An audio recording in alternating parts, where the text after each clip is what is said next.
Hello friends, എല്ലാവർക്കും നമസ്കാരം. നിങ്ങളേവരും കാത്തിരിക്കുന്ന ഗൗതമിന്റെയും നന്ദയുടെയും ഇന്നത്തെ വിശേഷത്തിലേക്ക് എല്ലാ കൂട്ടുകാർക്കും സ്വാഗതം. എല്ലാവർക്കും നല്ലൊരു ദിവസം ആശംസിച്ചുകൊണ്ട് തന്നെ നമുക്ക് ഇന്നത്തെ സൂപ്പർ ഹിറ്റ് വിശേഷത്തിലേക്ക് കിടക്കാം. തുടങ്ങുമ്പോൾ തന്നെ കാണിക്കുന്നത് നമ്മുടെ നന്ദേനെയാണ്. അപ്പൊ നന്ദ ഓഫീസറുടെ അടുത്ത് പോയി നമ്മുടെ ഗൗതമിന്റെ കാര്യമൊക്കെ ഇങ്ങനെ സംസാരിക്കുകയാണ്. പ്രത്യേകിച്ച് ഹെൽത്തി ആയിട്ട് അത്രയ്ക്ക് നല്ലതൊന്നും അല്ല ഇപ്പം ഗൗതം സാറിന്റെ ഒരു കണ്ടീഷൻ എന്ന് പറയുന്നത്. അത് ഫിസിക്കൽ ആണെങ്കിലും മെന്റലൊക്കെ ആണെങ്കിലും വളരെയധികം വീക്കാണ്. പിന്നെ ഇത് ഞാൻ പറയുന്നതൊന്നും അല്ല, ഈ സർട്ടിഫിക്കറ്റ് ഡോക്ടറിന്റെ സർട്ടിഫിക്കറ്റാ, ഇതൊന്ന് നോക്കുക എന്ന് പറഞ്ഞ് ആ ഒരു മെഡിക്കൽ സർട്ടിഫിക്കറ്റ് കൊടുക്കുകയാണ്. എന്നിട്ട് പറഞ്ഞു, അതേ സാറേ, ഞാൻ മാക്സിമം പറഞ്ഞതാ ട്രാൻസ്ഫർ ഒഴിവാക്കാൻ, പക്ഷെ അദ്ദേഹം അതിന് തയ്യാറാകുന്നില്ല. എങ്ങനെയെങ്കിലും ഈ ഒരു ട്രാൻസ്ഫർ അത് ഒഴിവാക്കണം. പിന്നെ വാശിക്കനുസരിച്ച് നമ്മുടെ ശരീരവും മനസ്സും ഒന്നും കോപ്പറേറ്റ് ചെയ്യില്ലല്ലോ സാർ. അപ്പൊ അതുകൊണ്ട് തന്നെ നമ്മൾ വേണ്ടേ നോക്കിക്കട്ടെ എല്ലാം ചെയ്യാന്. പിന്നെ എനിക്കും അതുപോലെ തന്നെ ഡിപ്പാർട്ട്മെന്റിനും അദ്ദേഹത്തെ ഒരിക്കലും നഷ്ടപ്പെടാൻ പാടില്ല. അദ്ദേഹം എന്നും ഡിപ്പാർട്ട്മെന്റിൽ ഇതുപോലെ തന്നെ വേണം. അതുകൊണ്ട് ഞാൻ ഇതിപ്പം കൊണ്ടു തന്നത്. അതുകൊണ്ട് ഇതിന്റെ ബാക്കി നടപടി എന്താണെന്ന് വെച്ചാൽ സാർ അത് ചെയ്യണം എന്നിങ്ങനെ പറഞ്ഞു. ഏതായാലും ആ ഓഫീസർ അത് വായിച്ചു നോക്കുകയാണ്. വായിച്ചു നോക്കിയിട്ട് പറഞ്ഞു, ഞാൻ ഈ റിപ്പോർട്ട് സഹിതം ഇവിടെ റിക്വസ്റ്റ് ചെയ്യാം. ഞാനൊന്ന് ശ്രമിച്ചു നോക്കാം. ഉറപ്പായും നല്ലൊരു വാർത്ത തന്നെ അളകുന്നതേക്ക് പ്രതീക്ഷിക്കാം. അതേ ഇപ്പം എനിക്ക് പറയാൻ പറ്റത്തുള്ളൂ. താങ്ക് യു സാർ, ഇത് മതി, thank you so much sir എന്നൊക്കെ പറഞ്ഞിട്ട് നമ്മുടെ നന്ദി അവിടെ നിന്ന് പോവുകയാണ് കേട്ടോ. പിന്നെ കാണിക്കുന്ന നമ്മുടെ ഇന്ദിരയല്ല, സോറി, അരുന്ധതിനെയാണ്.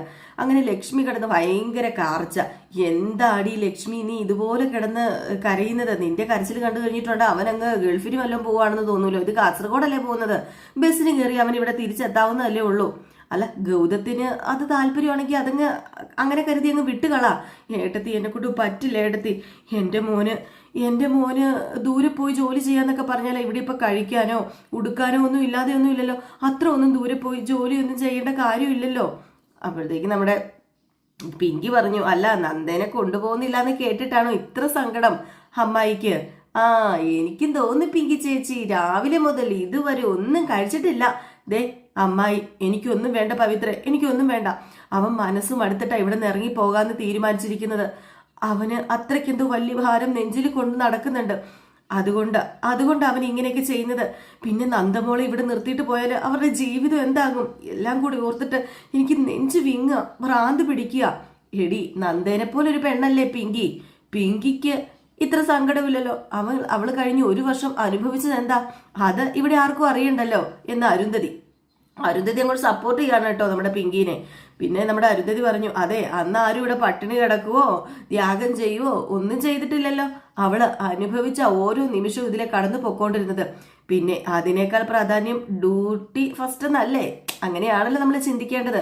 ഉത്തരവാദിത്തപ്പെട്ട ഒരു ജോലിയിലിരിക്കുന്ന ആളല്ലേ ഗൗതം. അല്ല, ഞാനൊരു കാര്യം പറയട്ടെ, അർജുൻ ഇവിടുന്ന് പോയെങ്കിൽ അതിനുള്ള കാരണം എല്ലാവരോടും പറഞ്ഞിട്ടില്ലേ? ഇത് അതുപോലെ അല്ല ഏടത്തി. ഇത് നന്ദമോള് കാരണമൊന്നും അല്ല ഇവിടുന്ന് ഗൗതം പോകുന്നത്. അതിലും വലിയ എന്തോ പ്രശ്നം അവനിലുണ്ട്. അത് അമ്മയായി എനിക്ക് തിരിച്ചറിയാൻ പറ്റുന്നുണ്ട്. അപ്പൊ പിങ്കി പറഞ്ഞു, എന്റെ ഉറച്ച വിശ്വാസം നന്ദ കാരണം തന്നെയാ ഇവിടുന്ന് ഗൗതം പോകുന്നത്. അപ്പോഴത്തേക്ക് നമ്മുടെ അർജുൻ വന്നിട്ട്, പിങ്കി, നിനക്ക് സാമാന്യ മര്യാദയൊന്നുമില്ലേ? അമ്മായി രാവിലെ മുതലൊന്നും കഴിച്ചിട്ടില്ല എന്ന് അറിഞ്ഞിട്ടും നിന്ന് തർക്കിക്കാതെ ആഹാരം കഴിപ്പിക്കാനുള്ള ഒരു ബോധമെങ്കിലും നിനക്കില്ലേ? അല്ലാതെ ഇവിടെ നിന്ന് എരുതിയിൽ എണ്ണ ഒഴിക്കുകയാണോ എന്ന് പറഞ്ഞപ്പം അരുന്ധതി പറഞ്ഞു, നീ പിങ്കിനെ വഴക്ക് പറയാതെ മോനെ, നീ എന്തിനാ പിങ്കിനെ വഴക്ക് പറയുന്നത്? അവള് പറയുന്നതിൽ കാര്യമുണ്ടോന്ന് നീ അന്വേഷിക്ക്. മറ്റുള്ളവരെ നോവിക്കാനും കുറ്റം പറയാനും ഒക്കെ നല്ല ഉത്സാഹം ഉണ്ടല്ലോ വല്യമ്മായി ഇവക്ക്. അത് കാണുന്നില്ല വല്യമ്മായി. അല്ല, വല്യമ്മായി കണ്ണടച്ച് ഇരുട്ടാക്കാൻ നോക്കുകയാണോ എന്നിങ്ങനെ ചോദിച്ചു. ഇത് കേട്ട് നമ്മുടെ പിങ്കിക്ക് അങ്ങോട്ട് കലി വന്നു കേട്ടോ. ഏതായാലും ഈ സമയം നമ്മുടെ അർജുന് ലക്ഷ്മിയുടെ അടുത്ത് ചെന്നിട്ട്, ലക്ഷ്മി അമ്മ ഇങ്ങ് വന്നേ, എണീക്ക്, ഞാൻ ആഹാരം എടുത്തു തരാം. വേണ്ട അർജുൻ, എനിക്കറിയാം മനസ്സ് വിങ്ങിയ എന്റെ ഗൗതം മോൻ ഇവിടുന്ന് പോയിരിക്കുന്നത്. അവൻ ഇവിടെ നിൽക്കാതെ എനിക്ക് വാക്ക് തരണം, അല്ലാതെ ഈ വീട്ടിൽ നിന്ന് ഞാൻ ഒന്നും കഴിക്കില്ല. വാശി പിടിക്കല്ലേ അമ്മായി, ഗൗതമേട്ടൻ വരട്ടെ, ഞാൻ ഒന്നുകൂടി സംസാരിക്കാം, പറയാം എന്നിങ്ങനെ പറഞ്ഞപ്പോഴത്തേക്കും നമ്മുടെ നന്ദ, അമ്മേ ഇതെന്താ അമ്മേ ഭക്ഷണം കഴിക്കാത്തത് എന്നും പറഞ്ഞ് കയറി വന്നു. അപ്പോഴത്തേക്കും ലക്ഷ്മി പറഞ്ഞു, അതെ, ഞാൻ ഇവിടുന്ന് ഒന്നും കഴിക്കില്ല മോളെ, എനിക്കൊന്നും കഴിച്ചാൽ ഇറങ്ങില്ല. എങ്കിൽ പിന്നെ സന്തോഷ വാർത്ത ഞാൻ പറയട്ടെ. ഗൗതം സാറിന് ഒരു ചെറിയ ആരോഗ്യ പ്രശ്നങ്ങളൊക്കെ ഉണ്ടായിരുന്നു. എൻ്റെ പ്രൊഫസറുടെ അടുത്തായിരുന്നു ചെക്കപ്പ്. അദ്ദേഹത്തിന്റെ മെഡിക്കൽ സർട്ടിഫിക്കറ്റുമായിട്ട് ഞാൻ അവിടെ പോയി ഓഫീസിൽ പോയി. അല്ല മോള്, കാര്യം തെളിച്ചു പറ. ആ ഒരു ട്രാൻസ്ഫർ ഇല്ലേ, അത് ക്യാൻസൽ ചെയ്യാനേ ഞാൻ റിക്വസ്റ്റ് ചെയ്തിരുന്നു. ഏതായാലും അങ്ങോട്ടേക്കുള്ള ട്രാൻസ്ഫർ ക്യാൻസൽ ചെയ്തു എന്ന് അദ്ദേഹം എന്നെ വിളിച്ചു പറഞ്ഞു. ഇപ്പൊ ലക്ഷ്മി അമ്മയ്ക്ക് സമാധാനമായില്ലേ എന്നിങ്ങനെ പറഞ്ഞപ്പോഴത്തേക്കും ലക്ഷ്മിയുടെ മുഖത്ത് നല്ല ചിരിയുണ്ട്. അരുന്ധതിയുടെയും പിങ്കിയുടെയും പവിത്രയുടെയും മോഹിനിയുടെ ഒക്കെ മുഖത്ത് വല്ലാത്ത സങ്കടമായി പോയിട്ടോ. അങ്ങനെ ലക്ഷ്മി ചോദിച്ചു, അല്ല സത്യമാണ് മോളെ ഇത്, എനിക്കിത് വിശ്വസിക്കാൻ പറ്റുമോ? ആ സത്യാന്നേ, ഇത് വിശ്വസിക്കാൻ പറ്റും. കണ്ടില്ലേ ഇപ്പൊ എന്റെ ലക്ഷ്മിയമ്മയുടെ മുഖത്ത് ചിരി കണ്ടില്ലേ? അപ്പോഴത്തേക്ക് ലക്ഷ്മി പറഞ്ഞു, ഇവിടെ എല്ലാവരും എന്തായിരുന്നു ഇത്ര നേരം പറഞ്ഞുകൊണ്ടിരുന്നത്? നന്ദമോളാ ഗൗതമോനെ ഇവിടുന്ന് പറിച്ചോണ്ട് പോകാൻ നോക്കിയതെന്ന് പറഞ്ഞില്ലേ? ഇപ്പൊ അവള് തന്നെ വേണ്ടി വന്നില്ലേ എന്റെ നെഞ്ചൊന്ന് തണുപ്പിക്കാന്?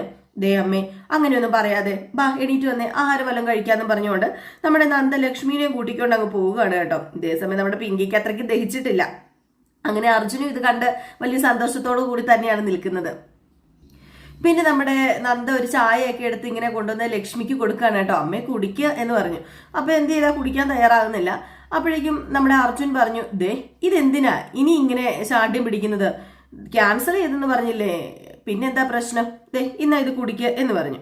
ഏതായാലും ഇതേ സമയം നമ്മുടെ ലക്ഷ്മി അത് മേടിച്ചു കുടിച്ചു കഴിഞ്ഞപ്പോഴത്തേക്ക് നമ്മുടെ അർജുന് എങ്കിൽ പിന്നെ ഇന്ന ഈ പലഹാരം കൂടെ കഴിച്ചേ എന്ന് പറഞ്ഞ് അർജുൻ ഇങ്ങനെ കൊടുക്കുകയാണ്. അപ്പോഴേക്കും നമ്മുടെ അരുന്ധതിക്ക് അങ്ങ് ദഹിച്ചില്ല. അരുന്ധതി പറഞ്ഞു, ഇതെന്താ ലക്ഷ്മി കൊച്ചു വല്ലതാണോ മാറി മാറി ഇങ്ങനെ എല്ലാവരും ഊട്ടാൻ വേണ്ടി എന്നിങ്ങനെ പറഞ്ഞപ്പം ലക്ഷ്മിയല്ല മോഹിനിയും പറഞ്ഞു, അല്ലെങ്കിലും എനിക്കും അങ്ങനെ തന്നെയാ തോന്നിയത്. എന്തൊക്കെയാ ഇവിടെ നടക്കുന്നത് എന്നിങ്ങനെ പറഞ്ഞപ്പോഴത്തേക്കാണ് ഗൗതം കയറി വന്നത്. ഗൗതം കയറി വന്നതും നന്ദ, ഗൗതം സാറേ ഇന്നാ ചൂട് ചായ കുടിച്ചെന്ന് പറഞ്ഞു ചൂട് ചായ കൊടുത്തതും ഗൗതം ഒരൊറ്റ തട്ടായിരുന്നു. ആ ചായ എല്ലാം കൂടെ മറിഞ്ഞ് അവിടെ ഫുള്ള് വീണു കേട്ടോ. അങ്ങനെ നമ്മുടെ ഗൗതം പറഞ്ഞു, അല്ല നീ ആരാടി എന്റെ ട്രാൻസ്ഫർ ക്യാൻസൽ ചെയ്യിപ്പിക്കാന്? നിന്നോട് ആരാ പറഞ്ഞത്? അതെ കുറച്ച് സ്വാതന്ത്ര്യം അത് അനുവദിച്ചു തന്നപ്പം അതിന്റെ തലേ കയറാനുള്ള ലൈസൻസ് ആണെന്നാണോ നീ കരുതിയത്? ഇത് കേട്ടതും അവിടെ നിന്നെ എല്ലാവരും ഒന്ന് ഞെട്ടി. അതുപോലെ നമ്മുടെ നന്ദ അതിലും വലിയ ഞെട്ടല്. ഗൗതം പറഞ്ഞു, നിനക്കറിയാമോ ഒരു ട്രാൻസ്ഫർ വാങ്ങി എങ്ങനെയെങ്കിലും ഇവിടുന്ന് പോണെന്ന് കരുതിയതാ, അത് നീ തടഞ്ഞു. ഇപ്പം അത് ക്യാൻസലായി. പക്ഷെ നീ ഒരു കാര്യം മറന്നു. ദേ ഇവിടെ നിന്ന് ഇറങ്ങി പോണെന്ന് ഞാൻ തീരുമാനിച്ചു കഴിഞ്ഞാല് അത് ഈ ഗൗതം ചെയ്തിരിക്കും. അതിനൊരു ട്രാൻസ്ഫറിന്റെ ആവശ്യമില്ല എന്ന് പറഞ്ഞപ്പം അർജുൻ, ഏട്ടാ എന്താ ഇതിലിപ്പോ പ്രശ്നം? ആരാ തെറ്റ് ചെയ്തത്? അല്ല ഇപ്പൊ ഈ സ്ഥലമാറ്റത്തിന്റെ ആവശ്യം എന്താ ഏട്ടാ എന്നിങ്ങനെ ചോദിച്ചപ്പോഴത്തേക്കും നമ്മുടെ ഗൗതം പറഞ്ഞു, ദേ നീ മിണ്ടിപ്പോകരുത്, നിന്റെ ശബ്ദം ഇവിടെ ഉയർന്നു പോകരുതെന്നാ പറഞ്ഞത്. ദേ എനിക്ക് വേറൊന്നും പറയാനില്ല, ഞാൻ പറയാനുള്ളത് പറഞ്ഞു. നിങ്ങളെല്ലാവരും വിചാരിക്കുന്നുണ്ടാവും ഈ ക്യാൻസല് എന്നെ ഇവിടെ പിടിച്ചു നിർത്താൻ പറ്റുമെന്ന്. പിന്നെ അർജുൻ, നീ ഇവിടെ നിന്നിന്റെ സ്വന്തം ഇഷ്ടത്തിന് ഇറങ്ങിപ്പോയപ്പോ അതിന്റെ കാരണം ആരെങ്കിലും നീ ബോധിപ്പിച്ചോ? ഇല്ലല്ലോ. എനിക്ക് തോന്നുമ്പോൾ ഞാൻ ഇവിടുന്ന് പോകും, അതുകൊണ്ട് അതെനിക്ക് ആരെയും ബോധിപ്പിക്കേണ്ട കാര്യമില്ല എന്നിങ്ങനെ പറഞ്ഞു. അപ്പോഴത്തേക്കാണെങ്കിൽ നമ്മുടെ പിങ്കി നമ്മുടെ അർജുനോട് പറഞ്ഞു, ദേ ഞാനൊരു കാര്യം ചോദിക്കട്ടെ അർജുൻ എന്തിനാ ഇവരുടെ പേഴ്സണൽ കാര്യത്തിൽ ഇടപെടുന്നത്? അതിന്റെ കാര്യമില്ലല്ലോ എന്ന് പറഞ്ഞപ്പോഴത്തേക്കും ലക്ഷ്മി പറഞ്ഞു, അതെ അവര് തമ്മിൽ സഹോദരങ്ങളാ, അവര് പല കാര്യങ്ങളും സംസാരിക്കും. പിങ്കി ആവശ്യമില്ലാതെ നീ അവരുടെ ഇടയ്ക്ക് കയറാനേ നിൽക്കണ്ടെന്ന് പറഞ്ഞു. ഏതായാലും ഇത് കേട്ട് കഴിഞ്ഞപ്പോഴത്തേക്കും നമ്മുടെ പിങ്കി പറഞ്ഞു, അർജുൻ ഗൗതത്തിന്റെ സഹോദരൻ മാത്രമല്ല എന്റെ ഭർത്താവ് കൂടിയാ. എന്റെ മുമ്പിൽ വെച്ച് അർജുന്റെ വായ അടുപ്പിക്കാനോ അപമാനിക്കാനോ ആരെങ്കിലും ശ്രമിച്ചാല് മിണ്ടാതിരിക്കാനേ എനിക്ക് ഒരിക്കലും പറ്റില്ല. അങ്ങനെ മിണ്ടാതിരിക്കാൻ മാത്രം ഞാൻ വെറും പൊട്ടിയുമല്ല. ഇനി ആരും എന്റെ വായു അടപ്പിക്കാൻ നോക്കണ്ടെന്ന് പറഞ്ഞു. അപ്പൊ അരുന്ധതി എണീറ്റിട്ട്, ലക്ഷ്മി പിങ്കി പറഞ്ഞതിൽ എന്താ തെറ്റിരിക്കുന്നത്? ഒരു പെണ്ണിന് അവളുടെ ഭർത്താവിനെ വേറൊരാൾ അപമാനിക്കുന്നത് കണ്ടു നിൽക്കാൻ പറ്റില്ല. അത് നിനക്കും അങ്ങനെ തന്നെയല്ലേ? അപ്പൊ ലക്ഷ്മി, എന്റെ ഈശ്വര എല്ലാം ശരിയായല്ലോ എന്നോർത്ത് സമാധാനിച്ചത് ഞാൻ. ഇപ്പൊ സഹോദരങ്ങൾ തമ്മിൽ വഴക്കും വക്കാണോ ആയല്ലോ എന്റെ ഈശ്വര. അതിനാരാടി ഈ ലക്ഷ്മി കാരണം? ഈ നന്ദയല്ലേ ആവശ്യമില്ലാത്ത കാര്യങ്ങൾക്ക് തലയിടാൻ നോക്കിയതുകൊണ്ടല്ലേ ഇപ്പൊ ഇങ്ങനെയൊക്കെ സംഭവിച്ചത് എന്ന് അരുന്ധതി. ഇത് കേട്ടപ്പോഴത്തേക്ക് നമ്മുടെ നന്ദ പറഞ്ഞു, സാറിന്റെ മനസ്സ്, സാറിന്റെ തീരുമാനം ശരിയല്ലെന്ന് എനിക്ക് തോന്നി. ആ ഒരു തീരുമാനം തെറ്റാണെന്ന് എനിക്ക് തോന്നി. അതാ ഞാൻ ട്രാൻസ്ഫർ ഓർഡർ ക്യാൻസൽ ചെയ്യിപ്പിച്ചത്. അത് ഇത്രമാത്രം തെറ്റാകുമെന്ന് ഞാൻ കരുതിയില്ല. എന്റെ കാര്യത്തില് തീരുമാനം എടുക്കാനും അത് നടപ്പിലാക്കാനുമുള്ള വേണ്ട കഴിവും പ്രാപ്തി എനിക്കുണ്ട്. എനിക്ക് മനസമാധാനം ഉണ്ടാക്കാൻ നീ ഇറങ്ങി പുറപ്പെടേണ്ട കാര്യമില്ല. ആ മനസമാധാനം എനിക്കുണ്ടാക്കാൻ അറിയാം എന്നിങ്ങനെ പറഞ്ഞിട്ട് നമ്മുടെ ഗൗതം അങ്ങ് പോവുകയാണ്. നന്ദയുടെ മുഖത്തടിച്ച പോലെ ആയിട്ടോ. നന്ദ അവിടെ നിന്ന് സത്യം പറഞ്ഞു ഉരുകി തീർന്നെന്ന് വേണമെങ്കിൽ പറയാം. ഈ സമയത്താണ് നമ്മുടെ പിങ്കി രാത്രിയൊക്കെ ആയിട്ടോ ഒരു ഗ്ലാസ് പാലൊക്കെ ആയിട്ട് നേരെ ചെല്ലുന്നത് നമ്മുടെ അർജുന്റെ മുമ്പിൽ. എന്നിട്ട് പറഞ്ഞു, ഇതെന്ത് പറ്റി? ഇതെന്താ ഒരു പാലൊക്കെ ആയിട്ട് നീ വരുന്നത്? അത് എനിക്ക് തോന്നി. ഏതായാലും ഞങ്ങൾ മിലിറ്ററിക്കാർക്ക് ഇതൊന്നും ശീലമില്ല കേട്ടോ. ഞങ്ങൾക്ക് സേവനമാ ശീലം, രാജ്യസേവനം. അതെ, കുടുംബജീവിതത്തെക്കാൾ രാജ്യസ്നേഹമാണോ അർജുൻ ഇഷ്ടം ആ സേവനം ചെയ്യാനാണോ ഇഷ്ടം? അല്ല, പാരമ്പര്യം ആയിട്ട് ഇന്ത്യവരംകാർക്ക് ഈ രക്തത്തിൽ അലിഞ്ഞു കിടക്കുക ഈ ത്വര, രാജ്യസേവനം ത്വര. അല്ല, പിങ്കി എന്താ പരിഹസിച്ചതാണോ? ഏയ്, പരിഹസിച്ചതല്ല. അർജുൻ മിലിറ്ററിയിലിരുന്ന് രാജ്യത്തിന് വേണ്ടി പ്രവർത്തിച്ചു. ഇപ്പൊ പോലീസ് ഡിപ്പാർട്ട്മെന്റിലിരുന്ന് നമ്മുടെ ഗൗതമും രാജ്യത്തിന് വേണ്ടി പ്രവർത്തിക്കുന്നു. പിന്നെ വല്യമ്മാവന്റെ കാര്യം പറയേണ്ടതില്ലല്ലോ. മൊത്തത്തിൽ ഒരു ത്യാഗികളുടെ കുടുംബമാണല്ലോ ഇത്. പിങ്കി പറഞ്ഞത് ശരിയാ, ത്യാഗമാണ് ഈ കുടുംബത്തിലെ ആണുങ്ങളുടെ മുഖമുദ്ര. നോക്കിക്കേ, എന്റെ ഗൗതമേട്ടൻ തന്നെ ഒരു ത്യാഗിയല്ലേ? അനിയനായ എനിക്ക് വേണ്ടി സ്വന്തം പ്രണയത്തെ തന്നെ ത്യജിച്ചില്ലേ? എടോ, തന്നെ വിഷമിപ്പിക്കാൻ വേണ്ടി പറഞ്ഞൊന്നും അല്ല കേട്ടോ. ഉള്ള കാര്യം ഞാൻ അങ്ങ് തുറന്നു പറയും. അല്ലെങ്കിലും പണ്ട് മുതലേ ഞാൻ ഇങ്ങനെയാ. എന്റെ ഏട്ടൻ ചെയ്ത ത്യാഗത്തെ ഞാൻ പോലും തിരിച്ചറിഞ്ഞിട്ടില്ല. അതാ ഞാൻ ഒളിച്ചോടി പോയത്. അങ്ങനെ ഒരു വലിയ അബദ്ധം ഞാൻ ചെയ്തത്. പക്ഷെ ദേവതയെ പോലൊരു ഏട്ടത്തിയമ്മ നന്ദ വന്നെന്നെ തിരികെ കൊണ്ടുവന്നു. പിന്നെ പറയണ്ടല്ലോ, നമ്മുടെ ജീവിതം ഇങ്ങനെയൊക്കെ ആയി തീർന്നു. പക്ഷെ എൻ്റെ ഏട്ടൻ്റെയും നന്ദൻ്റെയും ആ ഒരു ജീവിതം അതെന്താ ഇങ്ങനെയെന്ന് എനിക്കറിയില്ല. പിന്നെ അവരില്ലാത്തൊരു ജീവിതം എനിക്കില്ല. ഇപ്പം എൻ്റെ മനസ്സിലെ ഏറ്റവും വലിയൊരു സ്ഥാനം ഞാൻ നന്ദയ്ക്കാണ് കൊടുക്കുന്നത്. ആ സ്ത്രീ കാരണോ ഇപ്പം ഈ വീട്ടിൽ ഞാൻ തുടരുന്നത് തന്നെ. അതുകൊണ്ട് ഞാൻ ഒത്തിരി കടപ്പെട്ടിരിക്കുന്നു. പിന്നെ കാലം എല്ലാ മുറിവുകൾക്കും മരുന്നായി മാറുമെന്ന് പറയാതെ പറഞ്ഞിട്ടില്ലേ? അതാ എൻ്റെ ജീവിതത്തിൽ നടപ്പായത്. പക്ഷേ കാലം ഏട്ടനോടും നന്ദയോടും എന്തൊക്കെയോ പ്രവർത്തനങ്ങളും ചെയ്യുന്നുണ്ട്. അവരുടെ നന്മയ്ക്കനുസരിച്ചുള്ള നീതി ഇതുവരെ കാണിച്ചിട്ടില്ല. അതുകൊണ്ടല്ലേ അവരുടെ ജീവിതം ഇപ്പോഴും സ്വസ്ഥമല്ലാത്തത്, അവർ അസ്വസ്ഥമാകുന്നത്. ഇത് കേട്ടത് നമ്മുടെ പിങ്കി അസ്വസ്ഥതായി എന്ന് പറയാം. അങ്ങനെ പിങ്കിയോട് വീണ്ടും അർജുൻ പറഞ്ഞു, അതെ പിങ്കി, അവർക്കിടയിലെ എല്ലാ പ്രശ്നങ്ങളുടെ അടിസ്ഥാനം നീയാണെന്നാണ് എനിക്ക് തോന്നുന്നത്. ഞാനോ? നന്ദ പ്രതീക്ഷിക്കുന്ന രീതിയിൽ ഒരു ഭർത്താവായിട്ട് മാറാൻ വേണ്ടി ഗൗതമേട്ടന് കഴിയുന്നില്ലെന്നാ എന്റെ സംശയം. അവളുടെ പ്രതീക്ഷയ്ക്കനുസരിച്ച് മാറുമോ മാറാതിരിക്കോ അത് അവളുടെ ഇഷ്ടമല്ലേ? അതിലിപ്പോ എനിക്കെന്താ കാര്യം? ഏട്ടന്റെ മനസ്സിൽ ഇപ്പോഴും പിങ്കി നീ ഉണ്ടെന്ന നന്ദയുടെ സംശയം. നിങ്ങളുടെ ഏട്ടത്തിയുടെ രോഗത്തിലുള്ള മരുന്നൊന്നും എന്റെ കയ്യിലില്ല. അപ്പോഴത്തേക്കും അർജുൻ പറഞ്ഞു, കാലം തെളിയിക്കട്ടെ എന്താണെന്നും. അവർ സന്തോഷമായിട്ട് ഒരുപാട് കാലം ജീവിക്കണം. അതാ എനിക്കിഷ്ടം. ഞാനൊരു കാര്യം പറയട്ടെ അർജുൻ ഇപ്പൊ അവരെ കുറിച്ച് എന്തിനാ സംസാരിക്കുന്നത്? ഞാൻ എങ്ങനെ മാറണം, അർജുൻ എങ്ങനെ മാറണം എന്നൊക്കെയല്ലേ നമ്മൾ സംസാരിക്കേണ്ടത്. അല്ലാതെ അവരുടെ ജീവിതത്തെ കുറിച്ച് നമ്മുടെ ബെഡ്റൂമിൽ സംസാരിക്കേണ്ട കാര്യമുണ്ടോ? പിങ്കി, അവരില്ലാതെ നമ്മളില്ല പിങ്കി. അവരിപ്പൊ എന്നെ കൂട്ടിക്കൊണ്ട് വന്നോണ്ടാ ഞാനിപ്പോ ഇവിടെ നിൽക്കുന്നത്. ഗൗതമേട്ടം ത്യാഗം ചെയ്തുകൊണ്ടാ എനിക്കിപ്പൊ നിന്നെ കിട്ടിയത്. അപ്പൊ അവരില്ലാതെ നമ്മളുണ്ടോ? ഓഹോ, ശരി. അതിനിപ്പൊ ഞാൻ എന്താ ചെയ്യേണ്ടത്? അതെന്നാ അർജുൻ പറ. അതിനി ഞാൻ എന്തെങ്കിലും ത്യാഗം ചെയ്യണോ? അല്ല, അതൊക്കെ പോട്ടെ. അർജുൻ എന്നെ പറ്റിയോ നമ്മളെ പറ്റിയോ സംസാരിക്കുന്നത് കേൾക്കാനാ എനിക്കിഷ്ടം. അത് കേൾക്കാനാ ഞാൻ ആഗ്രഹിക്കുന്നത്. പക്ഷെ വാ തുറക്കുന്നത് മുഴുവൻ ആ നന്ദനെ കുറിച്ച് വാഴ്ത്താനാ. അതെ, അവര് വാഴ്ത്തപ്പെടേണ്ടവരായതുകൊണ്ട് തന്നെയാ പിങ്കി ഞാൻ അങ്ങനെ പറയുന്നത്. അതുപോലെ നല്ലൊരു സ്ത്രീയെ ഞാൻ കണ്ടിട്ടില്ല. മറ്റുള്ളവരുടെ നന്മേനെ കുറിച്ചും ത്യാഗത്തെക്കുറിച്ചും പറയുമ്പോൾ നിനക്കെന്താ ഇത്രയ്ക്ക് വേദന? അങ്ങനെ വേദനിക്കേണ്ട കാര്യമുണ്ടോ? ഇപ്പൊ അർജുന്റെ പ്രശ്നം എന്താ അത് പറ. നമ്മുടെ ജീവിതമാണോ അവരുടെ ജീവിതമാണോ ഇപ്പം അർജുന്റെ പ്രശ്നം? ഒന്നും കൂടി ഞാൻ തെളിച്ചങ്ങോട്ട് ചോദിക്കാം. എന്നെയാണോ വലുതായി കാണുന്നത് അതോ അവരെയാണോ വലുതായി കാണുന്നത്? അതെ പിങ്കി, അവരെനിക്ക് വലുത് തന്നെയാ. എന്റെ കൂടെ ജീവിതം നിന്റെ കൂടെ സന്തോഷമായിട്ടിരിക്കാൻ വേണ്ടി അവരാ ഏറ്റവും കൂടുതൽ ആഗ്രഹിക്കുന്നത്. അവരല്ലേ? നിനക്ക് പറയാൻ പറ്റുമോ അവരല്ലെന്ന്? പിന്നെ അവരുടെ ജീവിതം സന്തോഷമായിട്ട് ഇരിക്കണമെന്ന് ഞാൻ തിരിച്ചാഗ്രഹിക്കുന്നു. അതിപ്പം വലിയ തെറ്റാണോ? പിന്നെ അതിന്റെ ഇടയിൽ വന്ന് ത്രാസൊക്കെ ഉയർത്തിപ്പിടിച്ച് തൂക്കം നോക്കിയിട്ട് അതുപോലെ നീ ചെറുതായി പോകരുത് പിങ്കി. നീ ഒന്ന് കാര്യങ്ങൾ മനസ്സിലാക്കി പ്രവർത്തിക്കാൻ നോക്ക്. എനിക്ക് ഇത്ര പറയാനുള്ളെന്ന് പറഞ്ഞുകൊണ്ട് നമ്മുടെ അർജുൻ ഇത്രവും പറഞ്ഞിട്ട് അങ്ങ് പോയി. നമ്മുടെ പിങ്കി ആണെങ്കിൽ ഇയാൾക്കിത് എന്താ ഭ്രാന്താണോ എന്ന മട്ടിൽ ഇങ്ങനെ നിൽക്കുകയാണ്. പിന്നെ നമ്മുടെ പിങ്കിയുടെ അടുത്തേക്ക് അരുന്ധതി ഇങ്ങ് വരികയാണ് കേട്ടോ. അപ്പം അരുന്ധതി നോക്കിയപ്പോ പിങ്കി ഇങ്ങനെ ദേഷ്യം വന്ന് കളിച്ചു നിൽക്കുകയാണല്ലോ. അപ്പൊ അരുന്ധതി വന്നിട്ട് മോക്കിത് എന്താ പറ്റിയത്? മോളെന്താ ഇതുവരെ ഉറങ്ങിയില്ലേ? ഉറക്കം വന്നില്ല അമ്മായി. എങ്ങനെ ഉറക്കം വരാനാ? എന്താ മോളെ, എന്താ പറ്റി? നീയും അർജുനുമായിട്ട് എന്തെങ്കിലും പ്രശ്നമുണ്ടോ? അത് അർജുനുമായിട്ട് എന്ത് പ്രശ്നം? ഒരു പ്രശ്നമില്ല അമ്മായി. പരസ്പരം കൂട്ടിമുട്ടാതെ നീണ്ടുപോകുന്ന രണ്ട് ട്രാക്കുകൾക്കിടയിലെ എന്താ അതിൻ്റെ ഇടയിൽ പ്രശ്നം ഉണ്ടാകുന്നത്? ഒരു പ്രശ്നം ഉണ്ടാവില്ല. പിന്നെ അവർക്ക് അവരുടെ വീൽ ചക്രങ്ങളുടെ ഭാരമുണ്ട്. എല്ലാവരുടെയും വീൽ ചക്രത്തിന്റെ ഭാരം അവരവർ തന്നെ ചുമന്നു തീർക്കണം.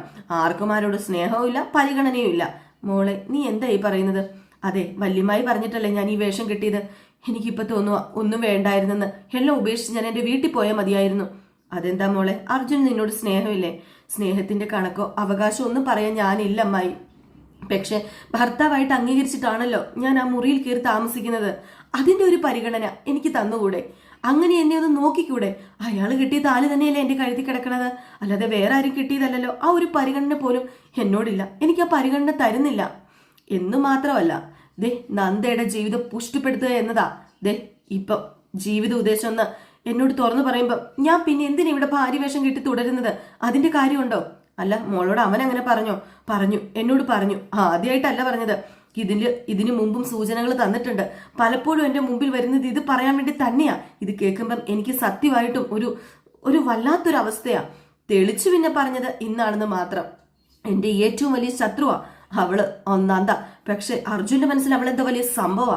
പറയുമ്പോ നാവിന്ന് തേനൊലിക്കും. അത് കേൾക്കുമ്പോ തന്നെ എന്റെ ദേഹം മറയ്ക്കും. എനിക്ക് വയ്യമ്മായി. മനസ്സിലായി മോളെ, എനിക്കെല്ലാം മനസ്സിലായി.